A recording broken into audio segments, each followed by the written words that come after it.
Hello, everybody. Might be a minute or two late. Sorry about that. I kind of lost track of time there doing other things. Anyway, though, welcome back to Whiskey Wars. As you see, we have the wonderful Turks with us again today, which is great. So they're going to also share their bottles they're really enjoying so far this year. So I'm sure a lot of you, I know a couple Patreons threw up their comments, so that was cool to see. And then, a lot of folks have been doing videos like this, and I thought, why not? So, with that said, I'm going to start with some ryes, and then we'll get into some single malts. But all you bourbon folks out there, don't worry, there's plenty of bourbons coming as well. So, we got 10 different whiskeys to get through. So we'll start with the ryes.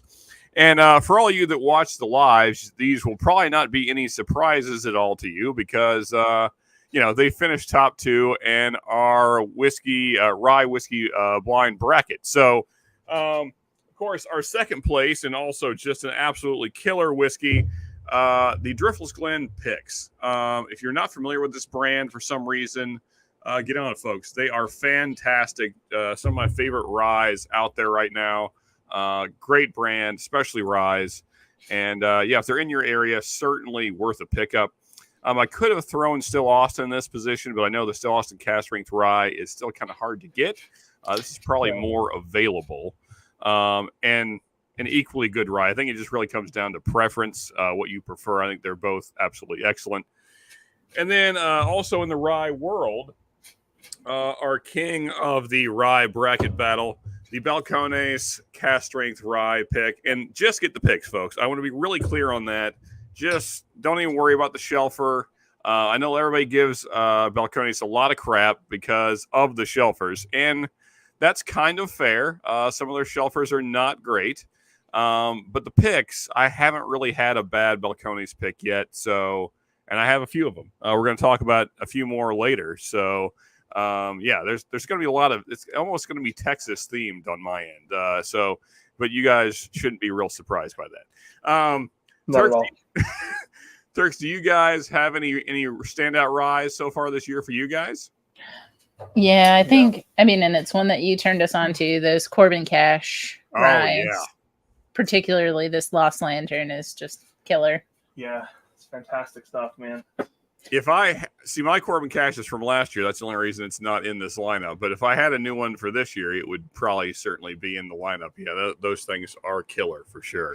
And I think the other one is Hard Truth. The stuff that's coming out of Hard Truth is really good.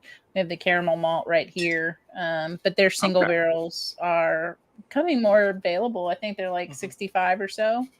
And really cool. Good stuff for 2-3-year-old whiskey, sometimes 4.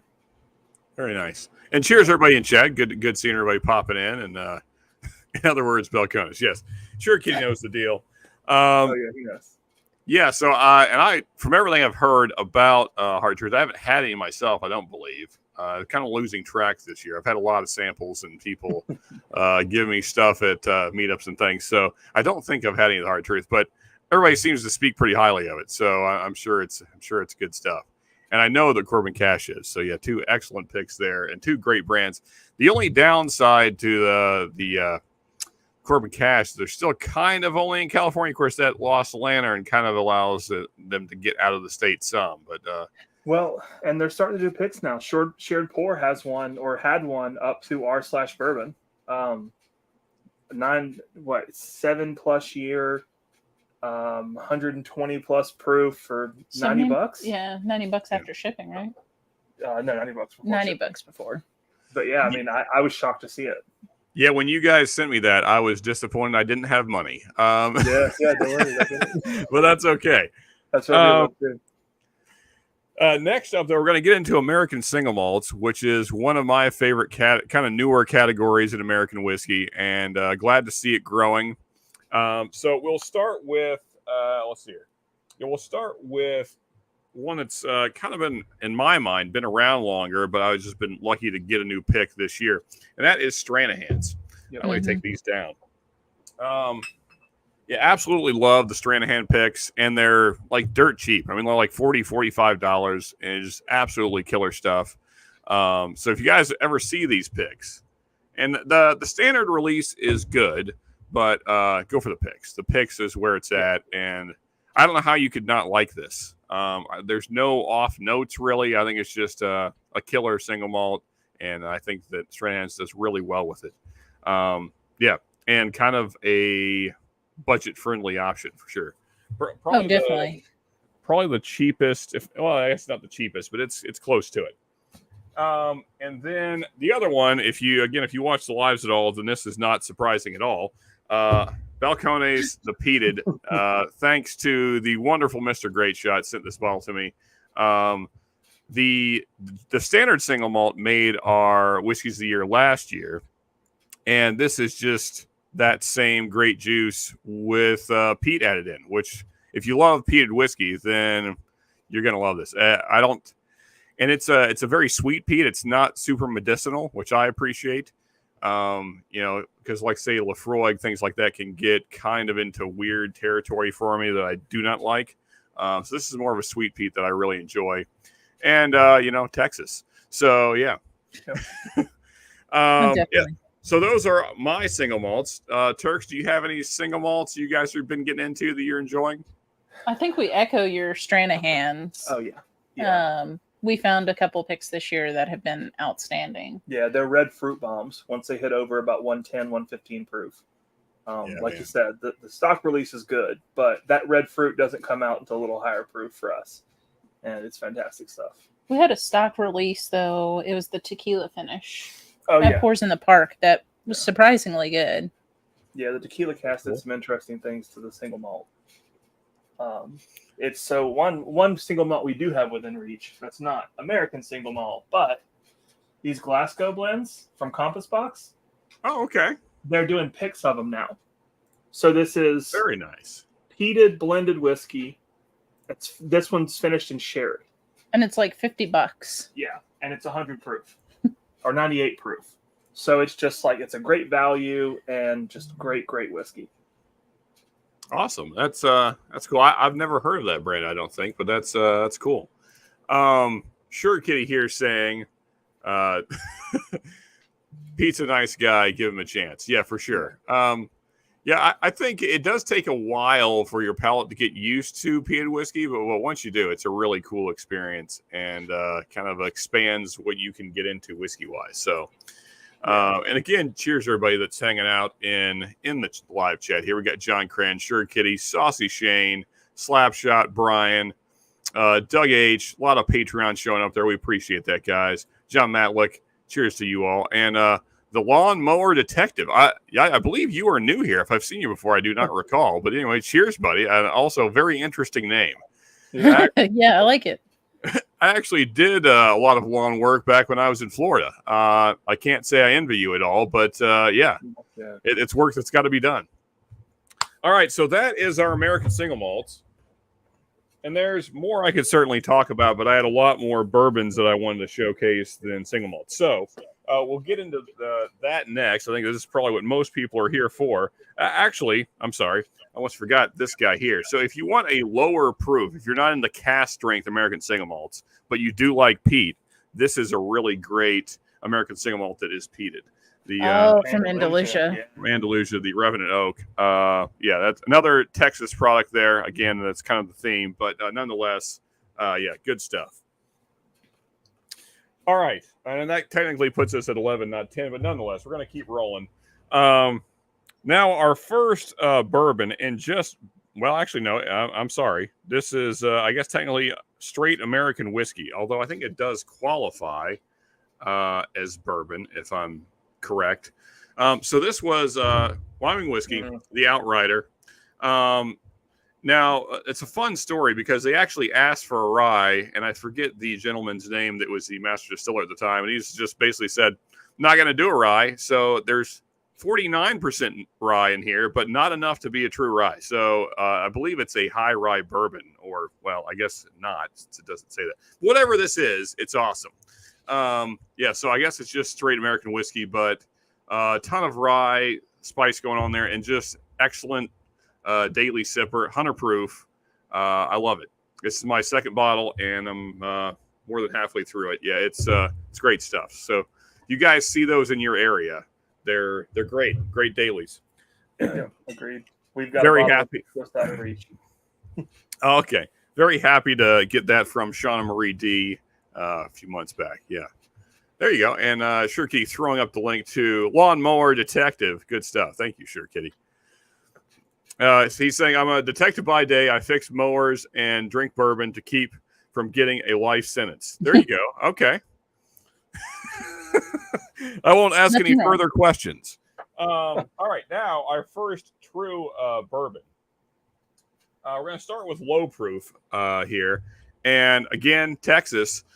Still Austin. Now, I know that this is probably going to be pretty hard to get, but my God, I could not talk about this. Still Austin Red Corn Bottle and Bond. What an amazing product. It's one of the most flavorful 100 proof bourbons I own. It's just, wow. It's, I love it. It's just so like that one's on Steelbox right now, Sean. Oh, okay. So then there you go. Yep. See, I don't do a ton of online shopping. I have a lot of people that purchase whiskey for me, and then I pay them to send it here. But that's a good way to do it. Yeah. But yeah, so that's good to know. So you guys can get this on Sealbox. That's excellent news, and you guys should. You guys absolutely should. I love this bottle so much. I'm actually gonna have to find a way to get another one because I do love it so much. So that's our first bourbon. It's a red corn bourbon, which makes it pretty awesome. Is the blue corn the next one? I believe so. It seems like it, or it's either that or the bottom bond rye. I don't know what the order is there, but I know those two are coming. Oh my God, it's not actually Belconis. Yeah, there you go. But don't worry, Sure. There's more coming. All right. Next up, another kind of I guess somewhat budget friendly considering what it is. So this is a double-barreled MGP product that's then aged in Texas. Heck yes. The trucks know what's up. I love this bottle so much. And another one I'm going to have to get a backup for. My God. It's, one of the greatest MGP products I've ever had outside of like Magnus and stuff like that. But I mean, those are like unicorn bottles. This is like $60-65 and pretty findable if you're in the Texas area. There is that caveat. But you're not going to have to like hunt like crazy for it or anything. Yeah, I just absolutely love this bottle. And again, I'm big on flavor. I want it to punch me in the face. And this bottle does that. It's huge flavor for a cask strength whiskey. You would expect that, but even still, it's just like I don't know, sweet cinnamon bomb, especially mid palate. It's you know it's there. There's no doubt about that. Sweet spice all over the place, man. Yeah, and you guys want to add to that since you guys do have a bottle? Yeah. So, yeah, we love that bottle. Mm-hmm. Yeah, absolutely do. We've had a sample from another one, and honestly, the other one might have been even better. But this one's still outstanding, and it's just great stuff. Yeah. So I also had a sample from Woods, 6-8 months back, and I actually found it. There was a little bit left, and I would say it was milder than this. So I actually liked the punchiness of this single barrel. So they do vary to some degree. But still, I wouldn't say the other one was bad by any means. Just not as punchy as this one. But yeah, all good. You need to talk to somebody about your Texas problem. No, you need to talk to somebody about your Texas problem. You guys need to get on the Texas train. It's only a problem if you let it be a problem. That's it. Also, cheers, Greg. And for anyone that doesn't know, they will be live right after me here in about 5 minutes. The Bourbon Note guys there. So yeah. We'll be hanging out over there shortly. All right, next up, again, not going to be surprising to anybody because I've talked about this bottle a lot on lives.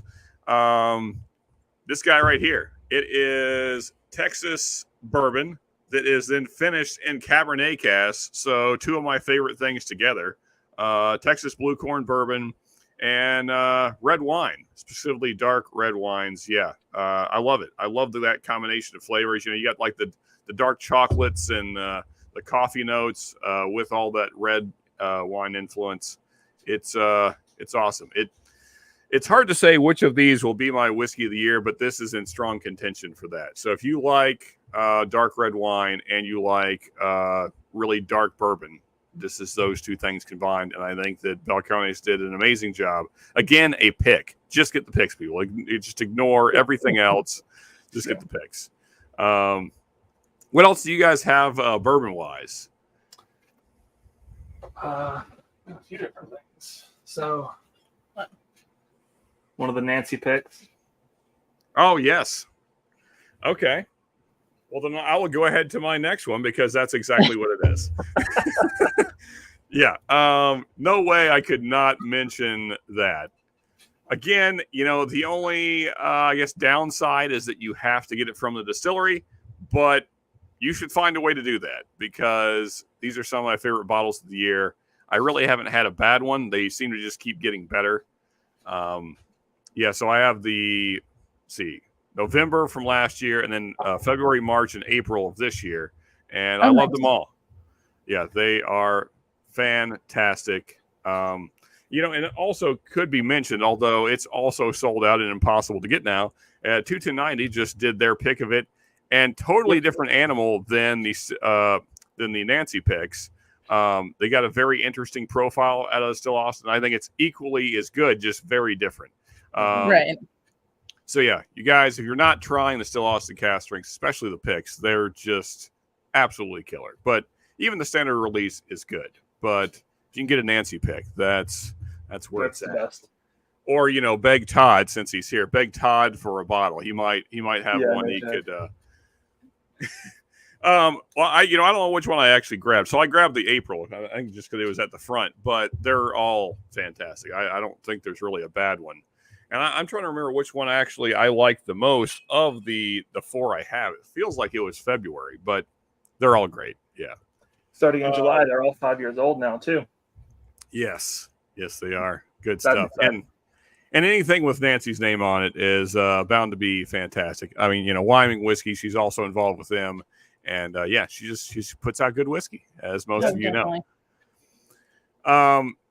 What else you guys got for bourbons? So Luke. The barrel proofs. Yeah. So this is batch 4. Batch 4 is just I don't know. It's crazy good. If you can find them, it's harder to, the light is being shown and it is getting harder and harder to find them. We picked it up on Seal Box, but yeah, man. Yeah. Jiggs, Mr. Jiggs, as most of you know him here on the YouTubes. He also had K. Luke listed as one of his favorites. And just real quick, since I have his list up, also he loved a Larceny B523, which we'll be cracking on Friday's live stream. Also, just getting into Nash Tucky this year. He's had a ton of those he liked. And he also mentioned Still Austin. No surprise. So, and then also he's shouting out Mash and Journey picks, which I think we all can agree have been pretty great. It's funny because another one was a Nash Tucky. There we go. Yeah. And that's the joy of these live reviews to me, is that you get not just my opinion. Then there's several people chiming in about what's great, and so then you kind of get a consensus of what's good and what's not.